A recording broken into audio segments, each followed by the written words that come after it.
Hi guys! Pauwi na tayo from Tsim Sha Tsui to Whampoa. Walking lang. Kasi gabi naman. And the weather is so nice. Not so hot, not so cold.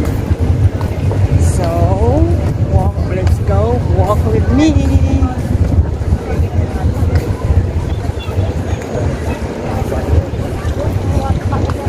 Yan yung K11 Museum.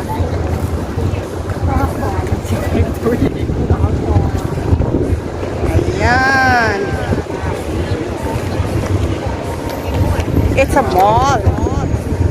At the same time, there is part of it which is residential area. Residential building, something like that. One of the expensive malls here in Hong Kong.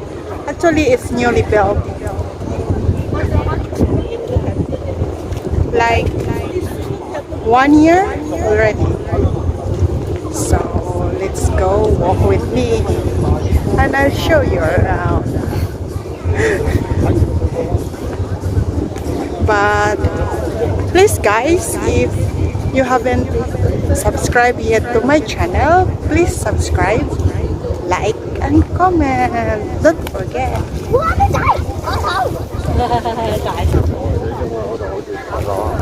That is the Fort and Mason.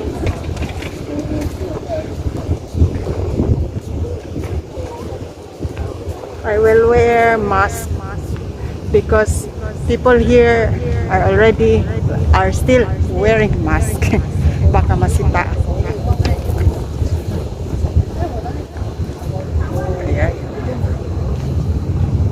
Actually, it's like 30 minutes walk from Tsim Sha Tsui to my place. Tsim Sha Tsui to my place, like 30 minutes. It depends on how you walk. If you walk slowly, then maybe 45. But it's not dangerous because a lot of people are walking along the way.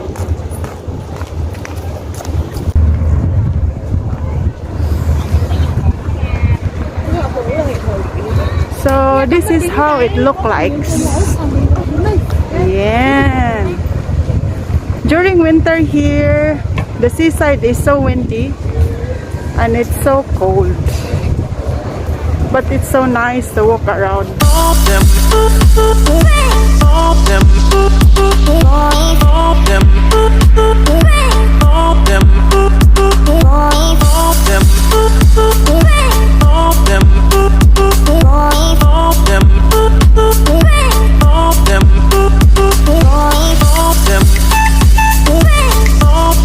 There is a Starbucks and Wildfire Pizza Bar. The pizza there is very delicious.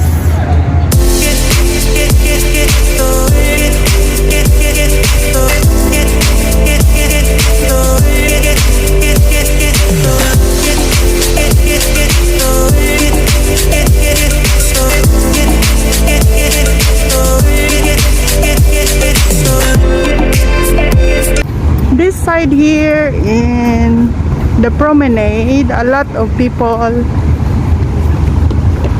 do jogging, sometimes go walking because the view is very nice.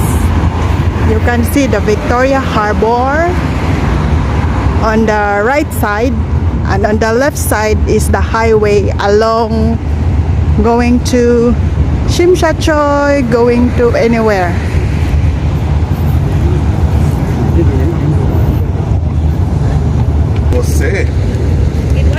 You conjugate the first floor. That's the Shangri-La Hotel.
That's the Intercontinental Grand Stanford Hotel.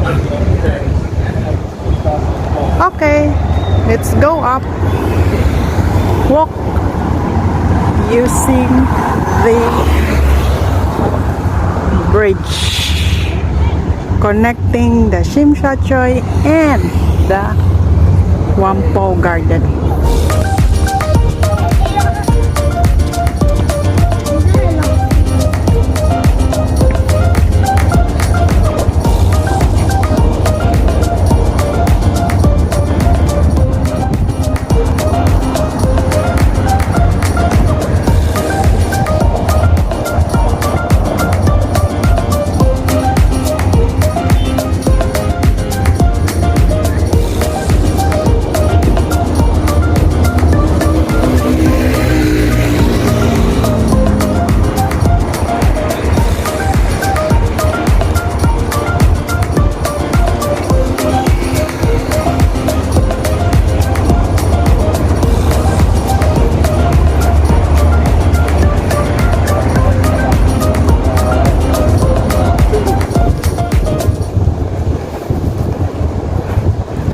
We're already on the middle of it.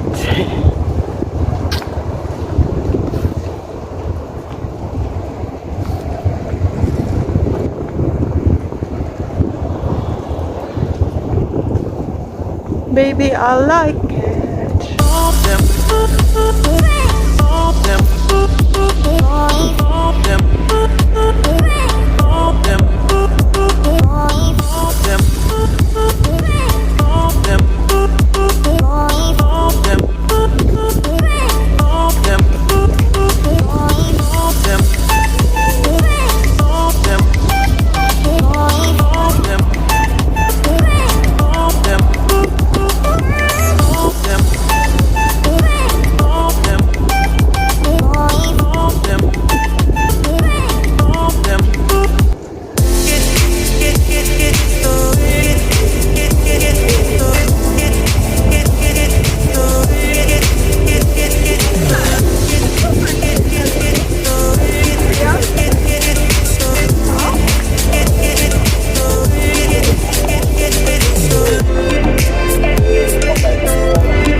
in Hongkong promenade already.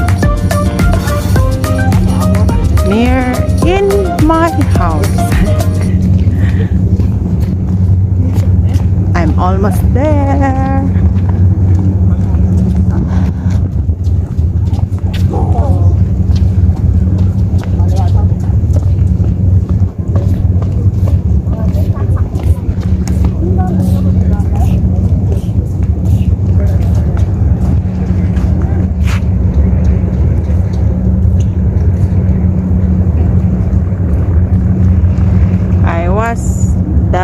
outside.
Thank you guys for watching. I'm already here in my place in Hongkong, particularly in Whampoa Garden. Hope you enjoyed the video with me.